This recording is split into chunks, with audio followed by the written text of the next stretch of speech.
vamos a preparar un delicioso pan de calabaza. No te pierdas esta receta porque te va a encantar.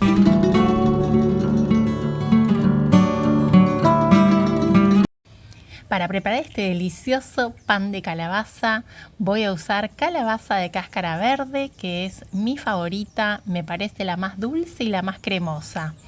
Te recomiendo usar la calabaza que prefieras. Si preferís usar la de cáscara naranja, si tenés anco también podés usar anco.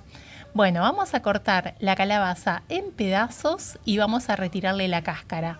Para hacer esta receta voy a asar la calabaza porque de esa forma el pan va a tener sabor a calabaza asada con hierbas aromáticas. Voy a colocar unas ramitas de romero y unas ramitas de orégano fresco y voy a cocinar en el horno por aproximadamente 20 minutos a 200 grados Celsius. Si querés cocinar la calabaza al vapor también lo podés hacer, si la querés servir también podés hacerlo.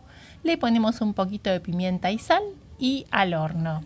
Mientras tanto preparamos la levadura, una cucharada de levadura seca, levadura para hacer pan casero, más o menos son 5 gramos, y una cucharada de azúcar de coco o azúcar mascabado, una taza de agua y vamos a verificar que la levadura funcione bien. 20 minutos más o menos dejamos la levadura reposando y tenemos lista la calabaza que quedó fantástica.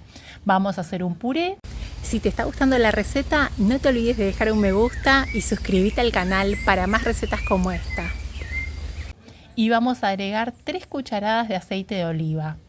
Esto le va a dar mucho sabor al pan de calabaza. Una cucharadita de sal marina y tenemos ya el corazón del pan de calabaza, que son estos ingredientes. Bueno, ahora vamos a agregar a la levadura el puré de calabaza. Te cuento que si no tenés calabaza podés hacer esta misma receta con puré de camote, boniato o batata. Podés hacer la misma receta con la misma cantidad de calabaza que de boniato. En total yo estoy usando una taza de calabaza cocida. Integramos bien y vamos a sumar la harina. Para hacer esta receta voy a usar harina de avena, 3 tazas. Te cuento que si no querés usar harina de avena, podés usar harina de garbanzo. Queda fantástico con harina de garbanzo este pan. Podés usar también harina de espelta, que sí tiene gluten, pero es una harina saludable. Si no sos alérgico al gluten, podés usar espelta o podés usar harina de centeno. Lo importante es la consistencia, porque la cantidad a veces de harina puede variar, pero mira, la consistencia tiene que ser así, húmeda. Y no se amasa este pan. Vamos a sumar semillas de calabaza, 1/4 de taza de semillas de calabaza, que son un súper alimento y también le van a dar sabor a este pan. Tenemos ya la masa lista. La vamos a colocar en un molde para pan. Si no tenés molde para pan, no pasa nada, podés usar un molde de torta, también funciona. Te voy a dejar las medidas en detalle en la cajita de la descripción. Las medidas en taza y en gramos. Tenés que untar el molde con aceite o podés usar papel de cocina antiadherente. Vamos ahora a colocar este pan en un lugar cálido de la cocina, por lo menos 1 hora y media, 2 horas para que crezca.